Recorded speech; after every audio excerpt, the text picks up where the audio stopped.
Hola amado, Dios te bendiga, buen día, qué bueno saludarte en este momento. Bienvenido al estudio del Evangelio según San Lucas. Iniciamos un nuevo libro, un nuevo Evangelio.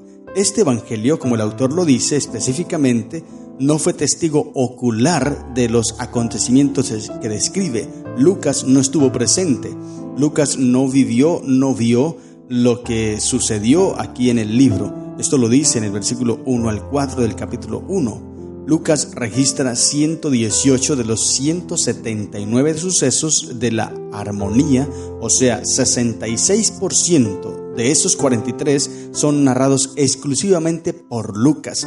Es interesante la forma en cómo Lucas recompila información y puede narrar un texto muy preciso. Se refiere principalmente a la infancia y niñez de Jesús, cosa que los otros evangelistas no toman muy en cuenta. Si no tuviésemos el libro de Lucas, no sabríamos sobre el nacimiento de Juan el Bautista y la forma en cómo sucedió y todo. El capítulo 1 es interesante porque allí registra todo respecto al nacimiento de Juan el Bautista y cómo Zacarías dudó, quedó mudo, su esposa Elizabeth quedó embarazada, en fin. Cosas maravillosas del Evangelio de Lucas. Lucas presenta 26 de las 40 parábolas y 20 de los 35 milagros. Desde un punto de vista histórico, Lucas es el más completo que los otros 3 evangelios. Ocupa el primer lugar por el número de milagros y de parábolas que presenta. Es interesante. El Evangelio de Lucas y los Hechos de los Apóstoles que fueron escritos por Lucas se consideran como los tomos 1 y 2 de una obra que bien podría titularse como Origen y Desarrollo del Cristianismo. La introducción del libro de Hechos, capítulo 1, versículo 1, por ejemplo, señala nítidamente a un solo autor para ambos libros, y el estilo literario y la dicción son evidentemente los mismos. Además, ambos libros son dedicados a una misma persona, a Teófilo. Y en un momentico te hablo acerca de quién era este personaje Teófilo. El Evangelio de Lucas se considera generalmente como una de las mejores obras literarias del Nuevo Testamento. Y en muchos aspectos es el más próximo al estilo de los grandes escritores griegos, porque su contenido es muy preciso, muy elocuente y muy histórico. Él es el más ordenado de los evangelistas, presenta todo en orden cronológico, bien preciso. Ahora, con respecto al autor Lucas, se desconoce el lugar y la manera en que él murió, aunque la tradición afirma que fue martirizado en Grecia y añade que fue clavado sobre un olivo verde. Sin embargo, no se puede confirmar, porque simplemente es la tradición lo que lo dice. Pero veamos ahora quién era Teófilo, porque este libro de Lucas y el de Hechos, los dos son escritos para él. Y Teófilo literalmente significa amigo de Dios. Algunos dicen que este nombre Teófilo no era para una persona real, sino que se determinaba para hablar sobre un pueblo, sobre los cristianos en general.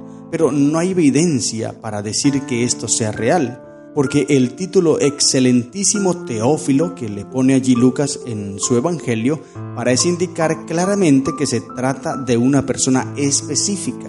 El nombre es griego, por lo tanto es probable que Teófilo fuese un converso gentil. Es interesante. Y Lucas decide escribirle para fortalecerle su fe. Este título excelentísimo se usaba con frecuencia para dirigirse a los altos funcionarios del gobierno y en cierto modo podría corresponder con el uso moderno de su excelencia. Ese mismo término se utilizaba para referirse a los procuradores romanos de Judea. Es digno entonces tener en cuenta que un hombre que parece que tenía una elevada posición oficial aceptara el cristianismo en ese periodo del comienzo de la iglesia. Y entonces Lucas, para fortalecerle esa fe de este hombre alto dignatario, decide escribirle y decide relatarle los hechos. Y como él explica aquí en el versículo 1, por ejemplo, puesto que ya muchos han tratado de poner en orden la historia de las cosas que entre nosotros han sido ciertísimas, tal como nos los enseñaron los que desde el principio lo vieron con sus ojos y fueron ministros de la palabra, me ha parecido también a mí, después de haber investigado con diligencia todas las cosas desde su origen, escribírtelas por orden, oh excelentísimo Teófilo. Nótese bien, él aquí en el versículo 1, 2 y 3 del capítulo 1 de Lucas registra que él, o sea, Lucas, no fue testigo ocular y que está investigando o investigó todo y en orden decide escribírselo a él, a Teófilo, para fortalecerle su fe. Es interesante este libro de Lucas, querido hermano, porque todo lo que nos enseñan son cosas maravillosas y debemos prestarle mucha atención. ¿Cuál es el tema de Lucas? Bueno, vamos a repasar. Mira, Mateo presenta a Jesús como el gran maestro y exponente de la verdad divina. Marcos lo presenta como el hombre de acción, poniendo énfasis en sus milagros como una manifestación del poder divino que atestigua que es el Mesías. Lucas pone a Jesús, el Hijo del Hombre, en contacto íntimo con las necesidades de la gente. Destaca el aspecto humano de su naturaleza y lo presenta a Jesús como el amigo de la humanidad. Por eso vamos a ver muchos casos en el libro de Lucas que Jesús se interesa por las personas y por las necesidades de las personas y las suple. Es interesante. Y ahora Juan pues presenta a Jesús como el divino Hijo de Dios. Mira que cada evangelista habla de un aspecto importante de la vida de Jesús y lo presenta desde su propia perspectiva. Pero es importante cada uno de los evangelios. 4 relatos de Jesús, pero 4 relatos desde una perspectiva diferente. Sin embargo, todos apuntan hacia lo mismo y es importante que nosotros los leamos todos. Ya con el día de hoy iniciamos nuestro tercer evangelio. Ahora, Lucas no insiste tanto en el reino como en el primer evangelio. Mateo habla del reino de Dios porque el propósito de Mateo es presentar a Jesús como el gran maestro, el rey, y por eso lo presenta como el reino de los cielos. Lucas no habla de esto, tampoco presenta la persona del Mesías desde el punto de vista de los judíos. Cristo es para todos los hombres sin distinción de raza, Él viene para todo mundo. Al nacer, los ángeles anuncian paz para todos los hombres en general, allí en Lucas capítulo 2, versículo 14, indicando que Jesús vino para toda la humanidad. Lucas remonta entonces la genealogía del Salvador hasta Adán, el padre de la humanidad, y no hasta Abraham, el fundador del pueblo escogido, así como lo hace Mateo. Mira que Lucas va mucho más allá porque la intención de Lucas es otra a la de Mateo. Y la intención de Lucas es presentar que Jesús es, como te dije, para toda la humanidad, a todas las personas. Jesús se interesa en la salvación de todos. Y Jesús no le cierra la puerta de la salvación a los samaritanos. Cuando los discípulos le piden permiso para hacer caer fuego del cielo sobre los samaritanos que le han negado albergue, los reprende diciendo que Él ha venido para salvar a los hombres y no para destruirlos. Allí en el capítulo 9 vamos a leer esto.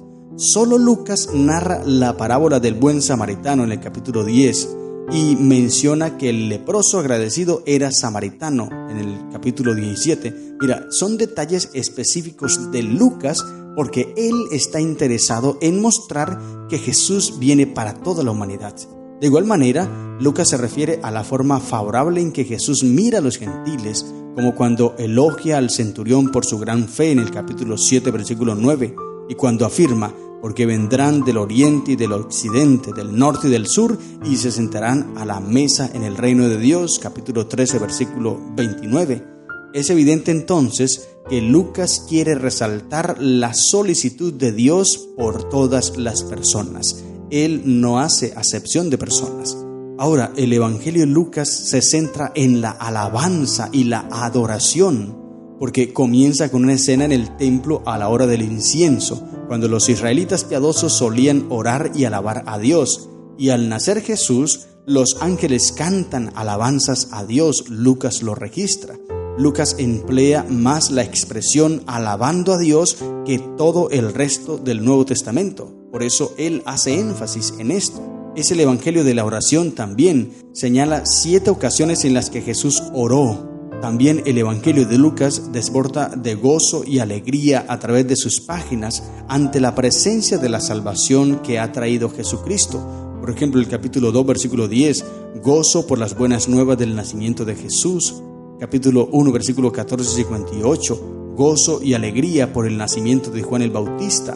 Capítulo 8, versículo 40, gozo por el regreso de Jesús. Capítulo 10, versículo 21, gozo que siente Cristo ante la revelación a los pequeños.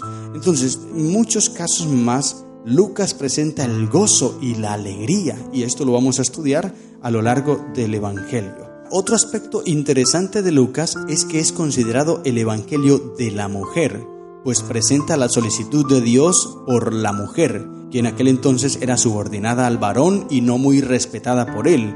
La palabra mujer en Lucas aparece 43 veces, mientras que en Mateo y Marcos, los dos juntos, presentan 49 veces esa palabra. Imagínate. Entonces Lucas se centra en la mujer. También se le conoce como el Evangelio del Espíritu Santo, pues aquí se menciona más al Espíritu Santo que en los dos evangelios anteriores, en Mateo y Marcos. Ocupa un puesto de primer plano desde el principio. Todo su ministerio se realiza por el poder y bajo la guía del Espíritu Santo. Y esto no solamente es en el Evangelio según San Lucas, sino también en Hechos, que se le puede conocer como el libro del Espíritu Santo, porque Lucas hace énfasis en esto. Los eruditos más conservadores asignan la composición de este Evangelio a una fecha no posterior al año 63, y las razones que ellos dan es porque fue escrito aparentemente antes de los Hechos. La abrupta conclusión de los Hechos se considera generalmente como una evidencia de que este libro fue escrito durante el primer encarcelamiento de Pablo en Roma, alrededor del año 61 al 63. Eso fue Hechos. Así que Lucas no pudo haber sido escrito después de esto, porque si no hubiese registrado algunos hechos o datos que Hechos no alcanzó a registrar. Por eso es que se dice que Lucas fue antes del año 61, fue escrito, pero no se sabe exactamente. Estos y muchos detalles más son los que tienen el Evangelio según San Lucas. No voy a hablar más porque ya me extendí en la introducción y quiero que hagamos un repaso especial del capítulo 1 que nos corresponde leer hoy. Lucas 1 presenta el nacimiento de Juan el Bautista y Jesús, cosa que los otros evangelios no presentan, y dan detalles interesantes. La promesa de Dios a Zacarías y Elizabeth, que iban a ser un niño de esta pareja de ancianos. Zacarías no cree, queda mudo hasta el nacimiento de Juan el Bautista. La visión también de Gabriel a María y la anunciación del nacimiento de Jesús. La visita de María a Elizabeth y el cántico de María, cuando Elizabeth la enaltece porque ha sido bienaventurada. Le dice, mi hijo Juan, que llevaba 6 meses ya en el vientre, saltó apenas escucha la voz de María. Cositas interesantes. Aplicaciones importantes que podemos sacar del capítulo 1 de Lucas. Primero, la fe y la obediencia son clave para recibir las promesas de Dios. En el caso de Zacarías y María, fueron fieles, fueron obedientes a Dios, mantuvieron su fe y por eso reciben el cumplimiento de las promesas de Dios, que había dicho que el Mesías habría de nacer, y ahora se cumplen estos personajes. Segundo, Dios elige a personas comunes para hacer cosas extraordinarias, como María y Elizabeth. No eran las más elocuentes o las más populares, pero a ellas, personas comunes, Dios las escoge para exaltarlas y a través de ellas traer estos dos seres, Juan el Bautista y Cristo Jesús. Y tercera aplicación, la humildad y la gratitud son fundamentales en nuestra relación con Dios. Por ejemplo, el cántico de María. Es interesante que nosotros podamos analizar este capítulo 1 del Evangelio según San Lucas. Te invito para que lo leas. No voy a tener el tiempo de hacerlo, simplemente voy a relatarte cositas así por encima. Y es el versículo 5 al 25. Allí habla sobre el anuncio del nacimiento de Juan. Zacarías estaba en su trabajo, allí ofreciendo el incienso, pero en ese momento llega la visión, el ángel le anuncia y él entonces le dice, versículo 18, Zacarías le dijo al ángel, ¿en qué conoceré esto? Porque yo soy viejo y mi mujer es de edad muy avanzada. O sea, estaba dudando un poco de las palabras del ángel, y el ángel le dice, yo soy Gabriel, que estoy delante de Dios y he sido enviado a hablarte y darte estas buenas nuevas, y ahora quedarás mudo y no podrás hablar hasta el día en que esto se haga, por cuanto no creíste en mis palabras, las cuales se cumplirán a su tiempo. Gloria al Señor. Mira, esto es maravilloso, querido hermano. Las palabras de Dios se cumplen, pero hay una palabrita allí interesante, y esto es para analizar. ¿Y cuál es la palabrita para analizar? la que dice a su tiempo. Es interesante. Todas las promesas de Dios se cumplen a su tiempo. Es decir, Dios tiene un tiempo estipulado para cumplir sus promesas. Y el tiempo de Dios es diferente al nuestro. No podemos apresurar las cosas. Hay que esperar, tener paciencia, porque Dios tiene su tiempo. Es importante que tú y yo tengamos presente este detallito. Zacarías tal vez quería que ocurriera todo inmediatamente, pero Dios tenía un tiempo establecido, y como leeremos a lo largo del Nuevo Testamento, en uno de los textos de Pablo, él dice: llegado el cumplimiento del tiempo, Dios envió a su Hijo, nacido de mujer, nacido bajo la ley. Llegado el cumplimiento del tiempo, porque Dios tiene un tiempo establecido. Ahora, el versículo 26 en adelante viene el anuncio del nacimiento de Jesús hasta el versículo 38. Y dice el versículo 33, por ejemplo: reinará sobre la casa de Jacob para siempre, y su reino no tendrá fin. Y en ese momento, cuando María recibe el mensaje, le dice al ángel: ¿cómo será esto? Pues no conozco varón. Respondiendo el ángel le dijo: el Espíritu Santo vendrá sobre ti, y el poder del Altísimo te cubrirá con su sombra, por lo cual también el santo ser que nacerá será llamado Hijo de Dios. Amén. Dice la sierva del Señor Elena de White en el libro Trabajo del Sur, un libro escrito en inglés del 2 de agosto del año 1905. Cristo proporcionó a hombres y mujeres el poder para vencer. Vino a este mundo en forma humana para vivir como hombre entre los hombres. Tomó las debilidades de la naturaleza humana para ser probado y tentado. En su humanidad era participante de la naturaleza divina. Por su encarnación ganó en un nuevo sentido el título del Hijo de Dios. El ángel dijo a María: el poder del Altísimo te cubrirá con su sombra, por lo cual también el santo ser que nacerá será llamado Hijo de Dios. Si bien era el hijo de un ser humano, en un nuevo sentido se convirtió en el Hijo de Dios. Así estuvo en nuestro mundo, Hijo de Dios y sin embargo aliado por nacimiento con la raza humana. Cristo estuvo unido con el Padre desde la eternidad, y cuando tomó sobre sí la naturaleza humana, todavía era uno con Dios. Este es el vínculo que une a Dios con la humanidad, Cristo Jesús. Maravilloso todo lo que es Jesús y lo que significa para nosotros. Y como lo dice el evangelista Lucas, Jesús es para toda la humanidad. Lucas 19:10 dice: el Hijo del Hombre vino a buscar y a salvar lo que se había perdido. No es para un pueblo específico, es para toda la humanidad, todo aquel que lo quiera aceptar. Luego el versículo 39 al 56, María visita a Elizabeth y ocurre ese momento interesante cuando Juan el Bautista, que llevaba 6 meses en el vientre de su madre, salta, inmediatamente escucha la voz de María, y allí María alaba al Señor y dice el versículo 46: engrandece mi alma al Señor, y mi espíritu se regocija en Dios mi Salvador, porque ha mirado la bajeza de su sierva, pues he aquí desde ahora me dirán: bienaventurada todas las generaciones. Interesante cómo María reconoce su estado, reconoce quién es ella. No es una persona con superpoderes o una persona extraordinaria, una persona sin pecado. No, ella dice: mi bajeza, soy una pecadora, pero Dios me ha tenido a bien y ha sido generoso al tomarme en cuenta para ser la madre de Jesús, el Salvador del mundo. Interesante cómo reconoce.